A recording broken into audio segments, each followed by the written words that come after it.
Pues yo personalmente cuando voy a comulgar y veo que ni siquiera el sacerdote acerca el copón, sino que acá está el copón y saca la hostia hasta abajo, como yo comulgo de rodillas, yo aprovecho y miro hacia abajo antes de irme a ver si hay como partículas, y a veces veo como cosas raras, entonces después vuelvo y he encontrado pedazos pues que sí son, pues se ve claramente que son partículas. Entonces hoy tenemos a un invitado muy especial que es el padre Byron.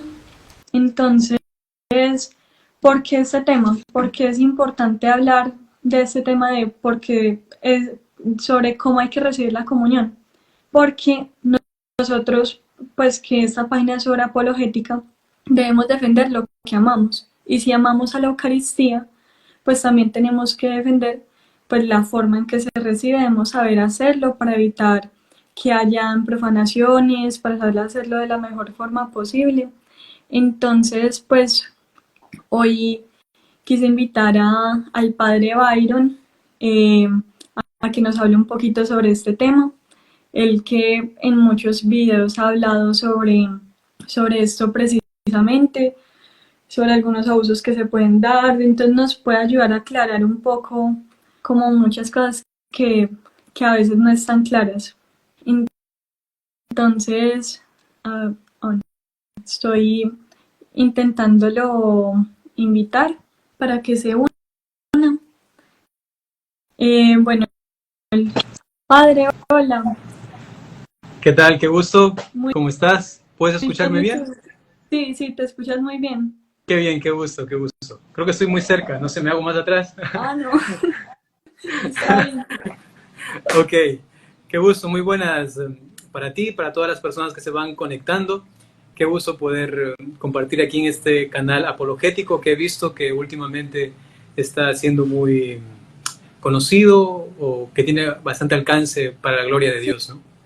gracias a Dios y para mí es un honor pues tenerte hoy acá pues en esta página para que nos hables de este tema tan importante que es cómo recibir la comunión, porque he visto que, o sea, como que muchas veces tú aclaras como cosas que no están, pues que los fieles no tenemos lo suficientemente claras y has hecho muchos videos hablando sobre cómo se debe recibir la Eucaristía, ¿cierto? Así es, sí, sí. Entonces, pues lo primero es preguntarte por qué es importante este tema. Antes de hablar de las formas concretas, por qué es importante saber cómo recibir la comunión. Bueno, ¿por qué es importante este tema? Porque tú y yo sabemos, y creo que la mayoría de católicos deberíamos saber que esto es lo más grande. O sea, no hay absolutamente nada más grande que el mismo Dios. Y Dios se ha hecho tan cercano a nosotros que se nos ha dado como alimento y un alimento cercano, no de una forma imposible de conseguirlo o ni siquiera difícil de conseguirla.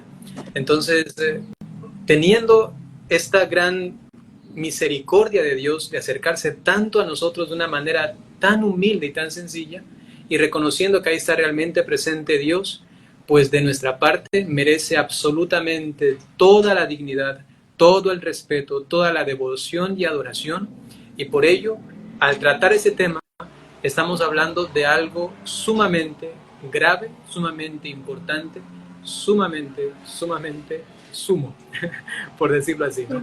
O sea, no hay palabras para expresar tan gran don, y por ello la importancia de siempre ir como renovando, actualizando, profundizando el misterio eucarístico, ¿no?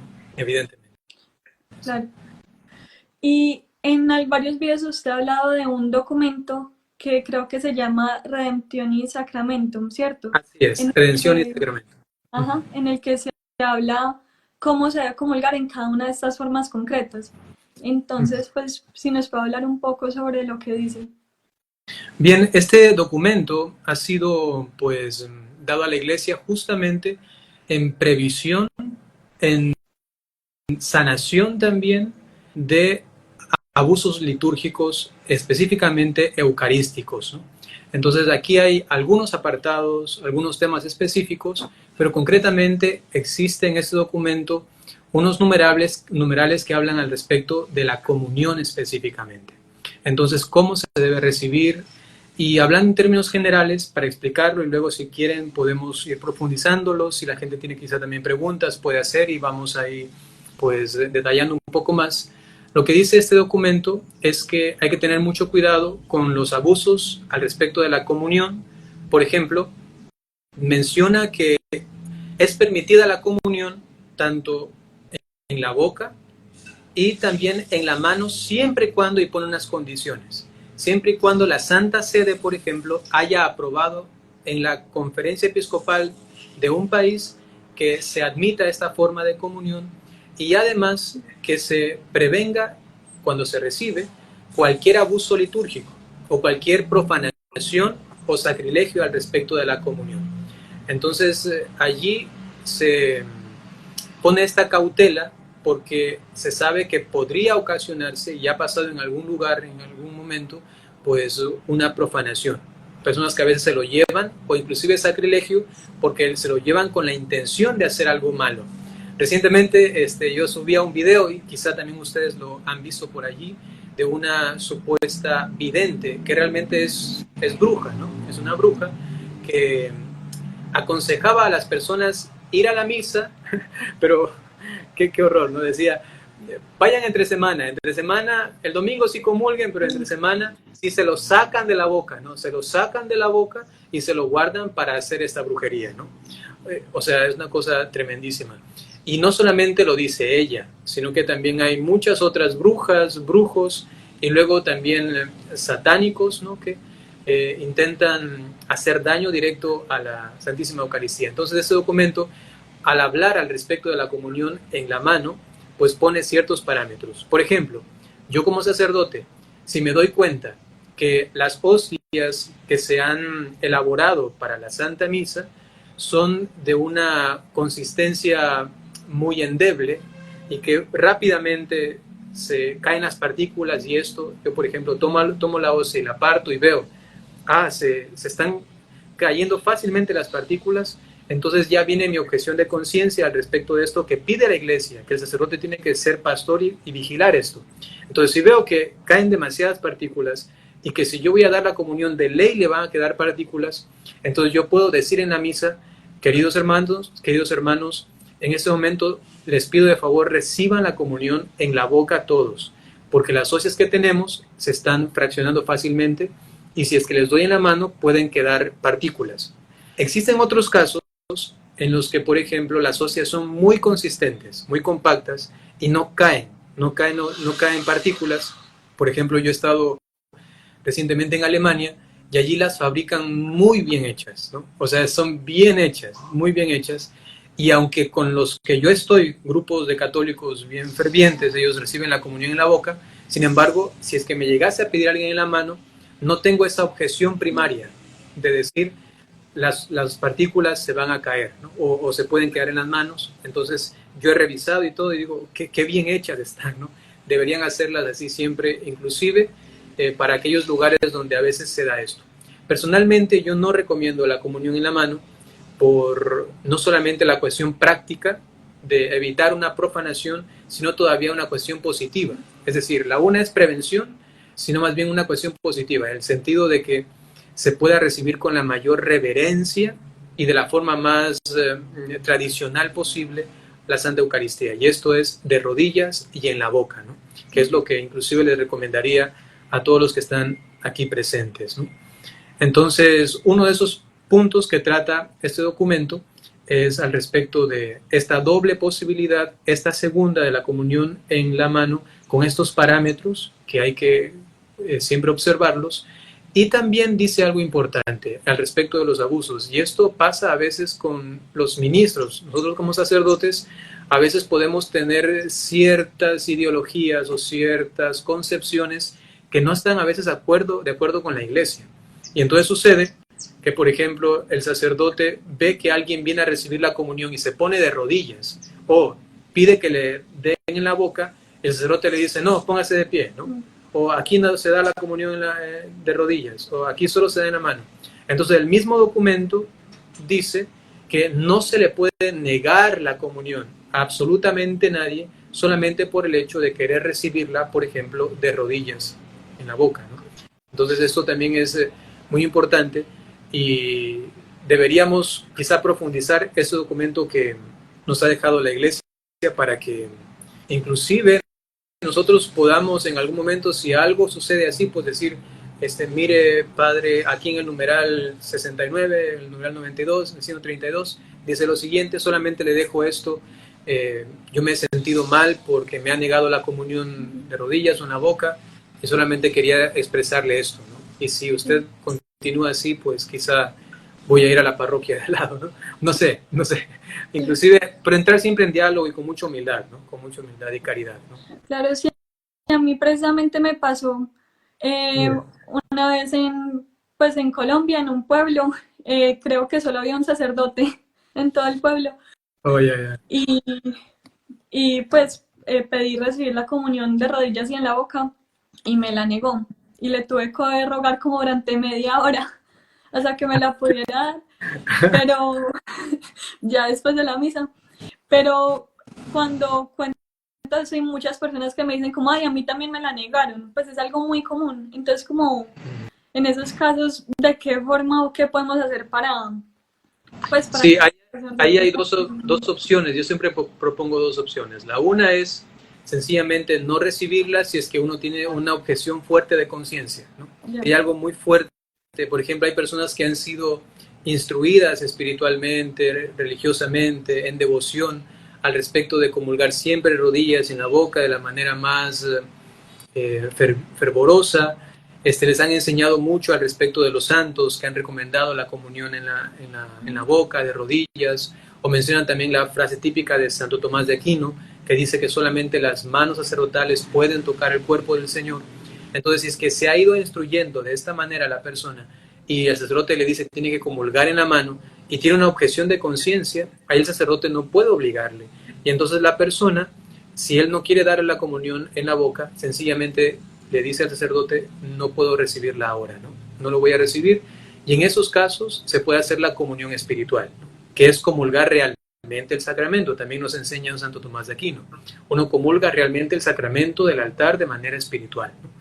Y entonces, esto es, digamos, la primera alternativa. La segunda alternativa, si es que alguien no tiene esa objeción de conciencia fuerte, ¿no? No tiene esa objeción de conciencia fuerte y sabe que no va a cometer, digamos, un abuso porque lo va a recibir como pide la Iglesia. El Papa Pío XII hace una catequesis al respecto de recibir la comunión en la boca, por ejemplo, y allá uno sabe cómo hacerlo. Y si se ha instruido también, por ejemplo, San Cirilo de Jerusalén, él hace una catequesis mistagógica al respecto de la recepción en la mano de la comunión, ¿no? Entonces, componer como un trono y recibir al Señor con toda la reverencia, en la mano izquierda, con la mano derecha tomarlo y llevarlo a la boca. La misma instrucción, Redención y Sacramentum, dice que si se va a recibir en la mano, pues entonces sea delante del ministro, que se consuma delante del ministro y que se tenga la seguridad de que entonces no hay ninguna partícula y entonces se retire con mucha devoción. Si la persona no tiene una objeción de conciencia al respecto de esto, es lícito que lo pueda recibir así. No comete profanación ni sacrilegio. La profanación y el sacrilegio solamente se dan, el caso de la profanación, cuando la persona trata mal y respetuosamente el sagrado cuerpo del Señor. Ahí hay una profanación. Y un sacrilegio hay cuando la persona tiene la intención de hacer daño a lo sagrado. Hay una intención positiva, moral, directa, de que quiero hacerle daño al Señor. Entonces quiero tomarlo y yo qué sé, descargar mi furia, mi rabia o llevarlo a un culto, yo qué sé, ahí esotérico o mágico, yo qué sé, diabólico, lo que sea. Entonces ahí hay un sacrilegio. Entonces si la persona no tiene objeción y sabe que la Iglesia permite esto, pues entonces pudiese hacerlo. Ahí hay dos opciones que uno puede tomar tranquilamente, ¿no? Sí, y los están llegando recientemente, para que no piensen que yo estoy diciendo que comulguen en la mano. Mi postura es que siempre se comulgue de rodillas, y en la boca solamente estamos explicando esta posibilidad que hay dentro de la iglesia, ¿no? Y algo que me llamaba mucho la atención en uno de esos videos es que usted decía que si en una misa se ve que hay peligro de profanación, se debe dejar de dar la comunión en la mano. Así es. Y pues, no sé, me acordaba de un caso muy triste que hubo en Medellín, que es donde yo vivía, en una iglesia que no voy a decir cuál es, que una persona que estuvo ahí en esa misa me contó que vio que un sacerdote le entregó la comunión en la mano a una señora. Y esa señora tenía el perro al lado. Y entonces llega, parte la comunión, se come ya la mitad y la otra se la da al perro.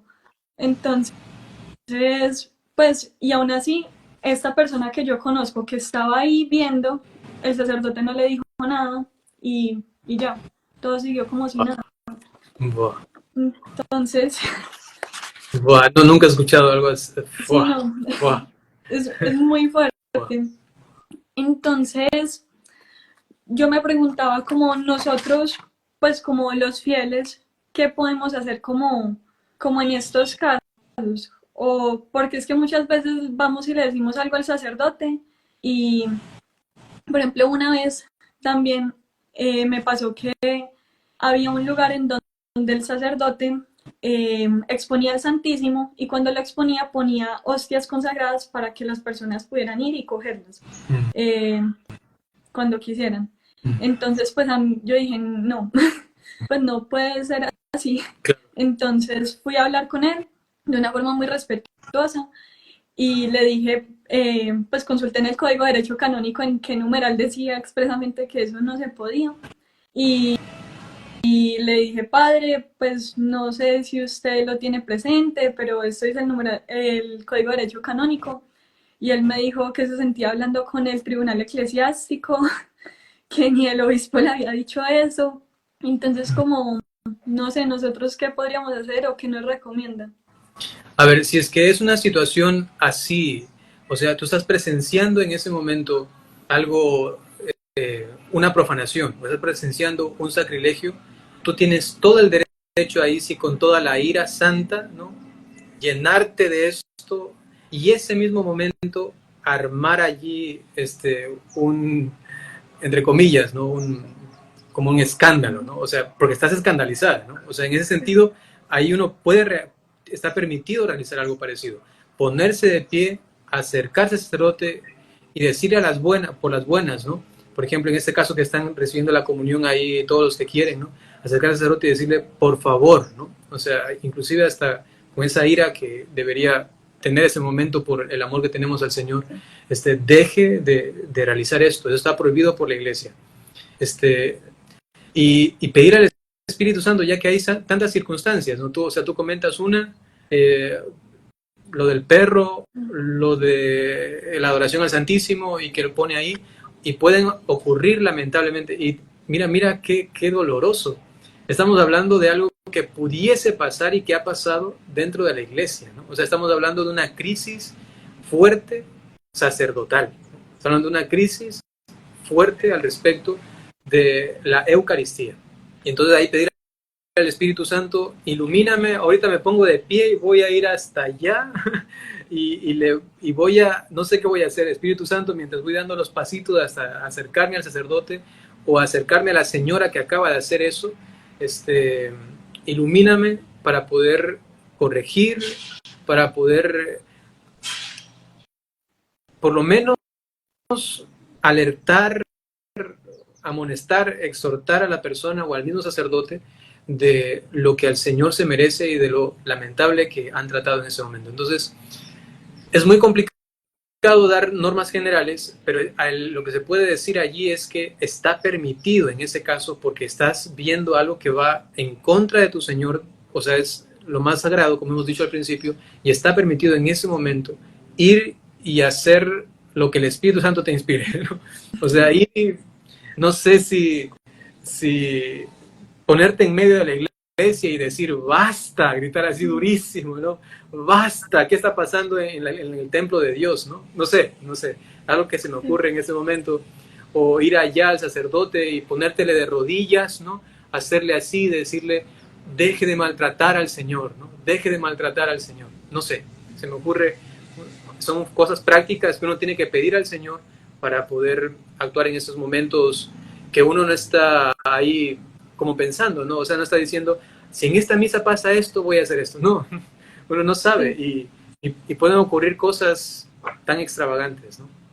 Sí, y Y luego, digamos, de una forma más ya eh, no inmediata, sino ya posterior, es que si puedes acercarte a otro sacerdote, si no tienes acceso al obispo, para comentar la situación y que entonces tome cartas en el asunto, pero ya es después. Pero en ese momento, pues, pedir al Espíritu Santo y aquí se armó la grande, ¿no?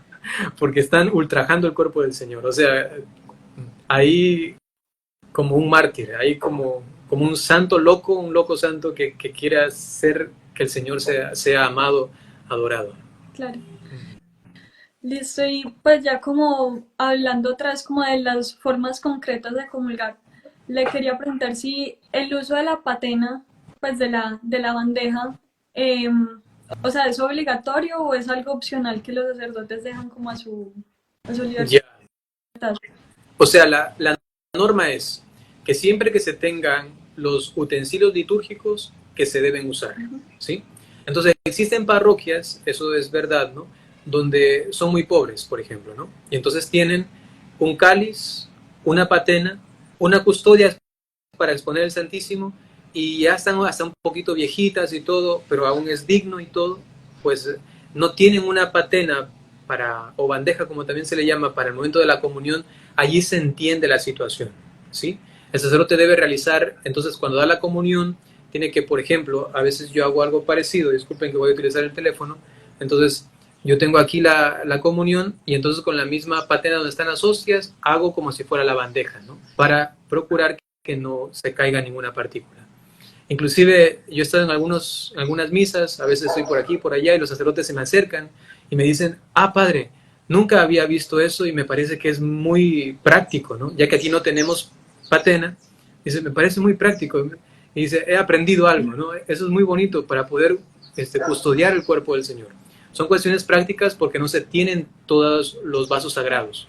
Pero en el caso de que se tenga el vaso sagrado, es evidente que se tiene que utilizar.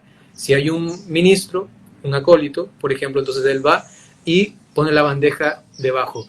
Y hay que enseñarle al ministro también, porque a veces me ha tocado ir a alguna parroquia que tienen todos los vasos sagrados, toman la bandeja y el monaguillo está ahí quieto, o sea, está así como, eso se tiene que poner ahí y se acabó, ¿no? O sea, como que no es muy consciente de que tiene que durante todo el traslado de la patena o del copón hasta la boca, tiene que estar como cuidando de que no se caiga ninguna partícula, o si no, no tiene sentido. Solamente dejarlo así y estar a veces ahí como distraído, hay que tener mucho cuidado. Sí. Entonces, sería básicamente esa la forma, ¿no? Y pues una vez yo le pregunté a alguien, o sea, no sé cómo sea en Ecuador, pero en Colombia no se ven, o sea, que se use pantena en ningún lado, sea la iglesia pues pobre o tenga la capacidad, nunca se usa la patena, son muy contados los casos. Entonces yo le pregunté a alguien pues, que si eso era opcional o qué, y él me dijo que no, que a veces el obispo como que es el que determina si eso sí es completamente obligatorio o no, pero no sé pues si sea así o... Mira, existen algunos documentos litúrgicos de manera general, ¿no? Que es lo que se determina. Entonces, lo que es opcional lo dice la misma liturgia. Y, por ejemplo, es opcional el utilizar la cucharilla, por ejemplo, que a veces uno no se conoce. En Europa un poco más. ¿La cucharilla qué es? Se utiliza la cucharilla para dar la comunión con el vino.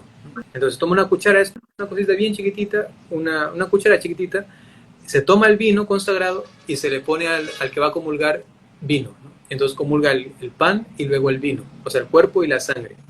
Esto sí es opcional. O también hay una especie como de pajilla que se suele utilizar. Entonces la misma iglesia, en este mismo documento, Redención y Sacramentum, dice que esto sí determinan los obispos, si se sigue utilizando, si es que no. Pero al respecto de la utilización de la bandeja o de la patena, de esto no existe una reglamentación que diga no se puede utilizar cierto vaso sagrado. O sea, por ejemplo, no se puede utilizar copones o algo parecido. Eso no existe como una cuestión omisible, ¿no? Hay ciertas cuestiones litúrgicas que sí se aplican para que la conferencia episcopal determine que se pueda o no utilizar, ¿no? Pero son cosas más, digamos así, como periféricas, ¿no? Por ejemplo, el rito de la paz. La conferencia episcopal determina si el rito de la paz es dándose la mano, o quizá, yo qué sé, el ósculo, no sé si darse un beso en la mejilla o darse un abrazo, algo parecido, ¿no? Entonces, eso sí puede determinar, pero es una cuestión más periférica, si te das cuenta, ¿no? Sí. Pero en cambio, al uso de, digamos, ornamentos sagrados, objetos sagrados, lugares sagrados, cosas sagradas, concretas, ¿no? Que son específicamente necesarias para la liturgia de la eucarística, pues entonces eso la misma iglesia da las normativas. Y es lo único que yo conozco al respecto de si es omisible, son estos dos objetos, la cucharilla y esta especie de pajilla, ¿no? De ahí el resto, yo nunca he escuchado esto de que una conferencia episcopal diga está prohibido utilizar una patena o una bandeja. Y también la respuesta que él te ha dado no ha sido muy concreta, ¿no? Sino que ha dicho podría, como que puede ser, pero si ni él mismo sabe, entonces no, pues tiene que ser algo claro, Sí. ¿no? Y pues sí es como muy importante se usa la patena porque las veces que he ido a misa y que sí usan la patena, pues se ve claramente que hay como muchas Exacto. migajas ahí puestas. Y pues yo personalmente cuando voy a comulgar y veo que ni siquiera el sacerdote acerca el copón, sino que acá está el copón y saca la hostia hasta abajo, como yo comulgo de rodillas, yo aprovecho y miro hacia abajo antes de irme a ver si hay como partículas, y a veces veo como cosas raras, entonces después vuelvo y he encontrado pedazos pues que sí son, pues se ve claramente que son partículas, entonces pues solo como para resaltar la importancia Exacto, exacto. que tiene el uso de la patena. Eh, bueno, y otra cosa también pues que tiene que ver con el tema es el tema de los ministros extraordinarios de la De comunión, ¿cierto? comunión, Que sí. usted en un video también decía que ya es como si se hubieran vuelto ordinarios. Exactamente. Entonces, sí, si nos puede hablar un poco también sobre esto.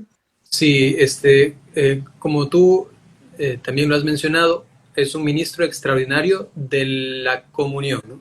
Entonces a veces inclusive se lo suele como eh, entender mal, y a veces se suele decir ministro extraordinario de la Eucaristía, ¿no? El ministro extraordinario de la Eucaristía es solamente el sacerdote y el obispo, ¿no? ¿Por qué? Porque son los únicos que ordinariamente celebran la misa, celebran la Eucaristía. Entonces no existe ningún ministro extraordinario de la Eucaristía. Lo que existe es un ministro extraordinario de la comunión, que significa dar la comunión, como el mismo término dice, en situaciones extraordinarias, en situaciones que no son normales, que no son comunes. Entonces, cuando el ministro extraordinario de la comunión ya vuelve su ministerio como algo común, usual, normal, eso es un abuso litúrgico. Implica entonces una desobediencia a la iglesia y a la propia formación que ha tenido la persona, porque se entiende normalmente que le han formado y que sabe que ella no va a dar la comunión siempre, sino solamente en situaciones particulares. Por ejemplo, cuando hay muchísimas personas, cuando la situación amerita, porque yo que sé, el sacerdote le han llamado y hay alguien que se está muriendo y está esperando la unción de los enfermos, y entonces pide al ministro, ayúdeme ahora sí porque tengo que ir pronto, ¿no? O por alguna situación hasta práctica, pero que le amerite. Yo qué sé, se le adelantó el vuelo que tenía que ir a otro país por alguna misión y le llaman por teléfono y le dicen se ha adelantado el vuelo. Entonces ahí como que para agilitar un poco las cosas, pero son situaciones muy, muy extraordinarias. Y entonces hay que tener muy en claro esto, queridos hermanos, que al normalizar los ministros extraordinarios de la comunión en la celebración eucarística, ya allí en esta iglesia, en esta parroquia, no se está reverenciando el cuerpo del Señor. Y ya uno tiene que tener plena conciencia de que aquí algo no está bien. Y uno tiene que orar mucho por esa situación. Aquí algo no está bien. Aquí no se está dando culto debido al Señor. Y así también lo menciona pues ese documento que hemos mencionado al respecto de la recepción de la Eucaristía y de esos ministros extraordinarios, ¿no? Que también hay en la formación ordinaria de ellos, pues en esos folletos se dice claramente esto que he mencionado, ¿no? Pero lamentablemente a veces es más culpa de los párrocos que mal acostumbran a los ministros a que sea algo normal. Ahí hay 10 personas, 5 usted padre, las otras yo, otras 5 yo. Algo así, ¿no? Y eso es muy lamentable, ¿no? Sí. Y pues ya para terminar, antes de que si quieren nos hagan preguntas, pues como volviendo a la comunión en la mano, también como explicar que pues Jesús está tan presente en la hostia completa como en una de las pequeñas migajas, entonces que uno no puede sencillamente sacudirse las manos y ya después de la comunión. Uh-huh. El Concilio de Trento dejó esto muy claro, ¿no? Al respecto de la presencia real de nuestro Señor Jesucristo, total y completamente en el pan y en el vino consagrados por el sacerdote católico en una misa católica. Y si entonces presente también en la partícula y también en la gotita de vino consagrados, ¿no? Entonces allí las personas que por alguna circunstancia han debido o han tenido que comulgar en la mano, o que lo hacen así porque el párroco les dice aquí solamente se dan la mano y no les permite, que dicho sea de paso, ya hemos hablado de eso al principio de este en vivo, que pueden luego, seguramente si queda grabado, pues pueden mirarlo, ¿no? Hasta más atrás, que no debe hacer eso el sacerdote. Entonces, si tiene que lamentablemente recibir así y a veces contra su voluntad, entonces esa persona tiene que tener la conciencia de que no está de más, y más bien es un imperativo de que si ha tocado el cuerpo del Señor su mano, entonces al comulgarlo delante del ministro, revisarse unos segundos, ¿no? Mirar si es que hay alguna partícula, y si es que no hay nada, pues entonces sencillamente retirarse, porque allí estaría cometiendo no un sacrilegio, pero sí una profanación. No un sacrilegio porque, como hemos dicho antes, para que haya sacrilegio hay que tener la intención de hacer daño a lo sagrado. Entonces, no sacrilegio, pero sí una profanación porque está irreverenciando o no está tratando el cuerpo del Señor como se merece, con todo lo que humanamente se nos es posible para custodiarlo, guardarlo, protegerlo, ¿no? Entonces, uno se revisa claramente y si no hay nada, pues entonces puede retirarse. En el caso de que sí vea que hay algo, pues la forma más práctica, y que esto no dé pena, no dé vergüenza, pues si ve que hay algo aquí, o bien toma con el dedo y hace así, o sencillamente hace esto, ¿no? Y lo consume totalmente, porque el Señor está presente también, como decía San Agustín, pues en cada partícula, y también el Concilio de Trento, que reafirma que está presente en cada partícula, ¿no? Que evidentemente es algo distinto cuando ya hablamos de una especie de polvo, ¿no?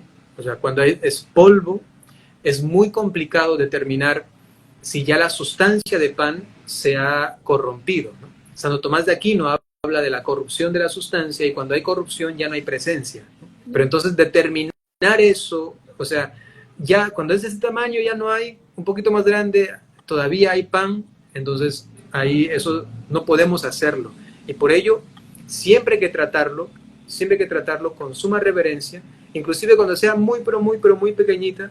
Quizá puede ser que ya sea solamente polvo, uno no tiene ahí un laboratorio para analizarlo en ese momento, ¿no? Entonces, y sin embargo, ya que está la duda, porque puede ser que sea demasiado pequeño y ya se haya corrompido la sustancia, la esencia o la naturaleza del pan, sin embargo lo tratamos como si estuviera, porque no tenemos la conciencia clara o la ciencia determinante de que ya solamente es polvo o que ya no hay naturaleza de pan, ¿no? Entonces se lo trata como si estuviera.